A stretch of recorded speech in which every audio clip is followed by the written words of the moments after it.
Witam Was, moi drodzy. Dzisiaj zajmiemy się kolejną bardzo ciekawą roślinką, a jest nią sadziec kono, no wiecie, piasty. Także jest to naprawdę bardzo fajna roślinka o bardzo cennych właściwościach, która występuje bardzo popularnie na naszych polach, łąkach i tak dalej. Także posłuchajcie, może Wam się przydać. A więc tak, roślina ta dość popularnie występuje w Polsce. Szczególnie lubi rosnąć bardzo w miejscach wilgotnych, rowach, na jakichś obrzeżach lasu. Kwitnie w lipcu, sierpniu, to tak zależy od klimatu miejsca, w którym mieszkamy. Ogólnie występuje ona w całej Europie i w dużej części Azji, ale też w niektórych częściach Afryki. Jej wzrost to przeważnie gdzieś tak od 50 do 170 cm, także może to być naprawdę bardzo duża roślina, jeżeli ma sprzyjające warunki. Kiedyś bardzo cenna była za po prostu ogromną ilość olejków eterycznych, które zawiera w sobie, bo jest to aż 0,5% i była bardzo szeroko stosowana do przygotowywania pięknych, pachnących wód kwiatowych. Przede wszystkim roślina ta bardzo dobrze wpływa na podnoszenie odporności naszego organizmu. Tutaj jest za to również bardzo ceniona. Poprawia nam trawienie oraz przemianę materii. Często była stosowana w nieżycie właśnie dróg pokarmowych. Również posiada działanie żółciotwórcze oraz żółciopędne, przez co bardzo często była polecana w dolegliwościach wątroby, również w kamicy żółciowej, czyli po prostu kamienie woreczka żółciowego. Tutaj naprawdę bardzo ją ceniono za to.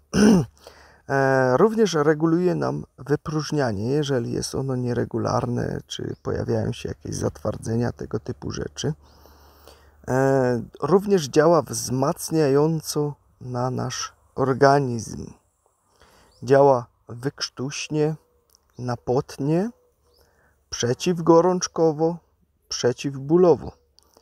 I kiedyś bardzo często sięgano po nią właśnie w przeziębieniach, grypach, ale również była stosowana przy zapobieganiu szkorbutowi. Bardzo często również znajdowała zastosowanie w schorzeniach reumatycznych i artretycznych.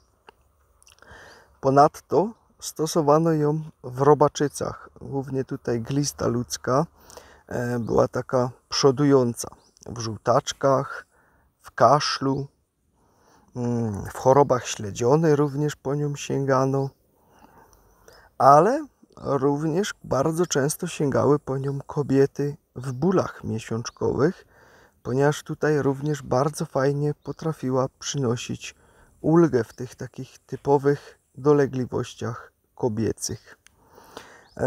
Również sięgano po nią w stanach zapalnych gardła, czy oskrzeli, czy w jakimś uporczywym katarze. Tutaj również bardzo często była tą taką roślinką, po którą sięgano. Ze względu na to, że była ogólnie dostępna, tak przede wszystkim. Również w problemach z nerkami oraz pęcherzem moczowym, czy w jakichś stanach zapalnych właśnie pęcherza moczowego, czy nerek, również tutaj po nią sięgano, ale również są doniesienia, że używano jej także w stanach zapalnych macicy, jajników, czy nawet jajowodów.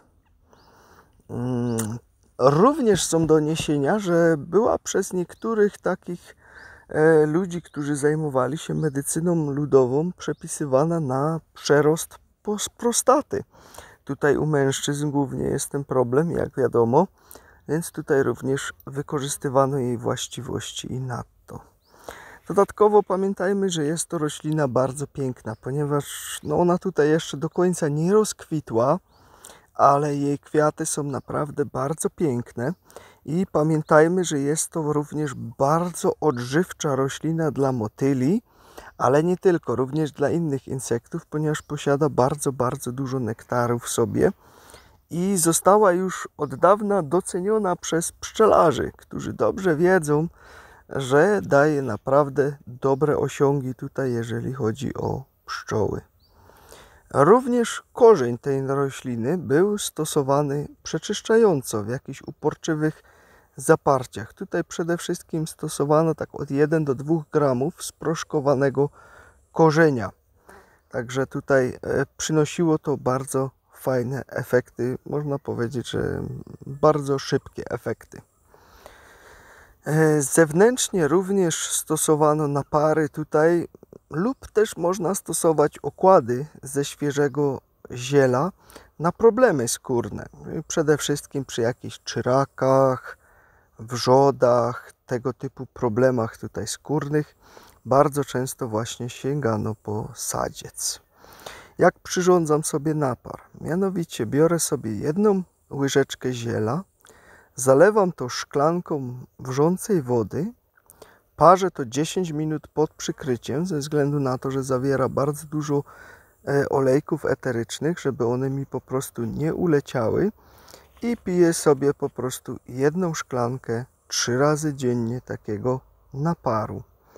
Możemy oczywiście zrobić sobie też nalewkę. Tutaj proporcja jest 1 do 5, co to znaczy, że na przykład bierzemy 1 szklankę ziela i 5 szklanek wody ognistej 40%. Zalewamy to, zostawiamy to na 14 dni. Warto by pamiętać, żeby tam przynajmniej raz dziennie ruszyć tym naczyniem, żeby coś tam się w środku podziało. Następnie to przecedzamy, odstawiamy i stosuję to sobie dziennie po 5 ml 2 razy dziennie.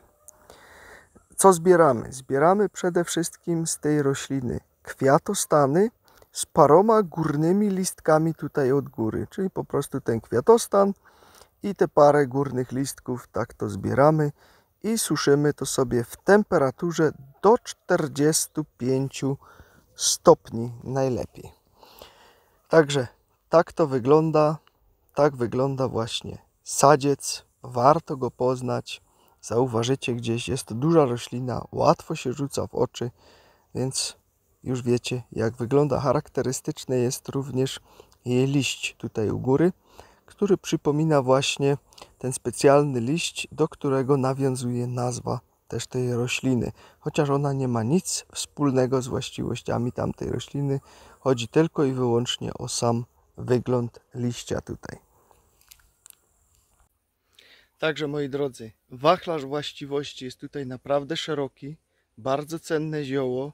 Gdzieś spotkacie na łąkach, warto zebrać, warto się doszkolać, jeżeli chodzi o zioła.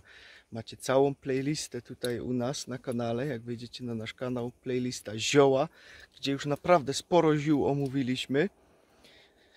Część z nich znajdziecie również w naszych książkach, które już napisaliśmy, tam też są omówione, są w opisie tego filmu, wystarczy kliknąć, rozwinąć. Za każde wsparcie z waszej strony, jeżeli chodzi o ten kanał, również jesteśmy bardzo wdzięczni, ponieważ jest okres wakacyjny i naprawdę jest bardzo źle, żeby to tak powiedzieć. Także życzę wam miłego dzionka, trzymajcie się, hej!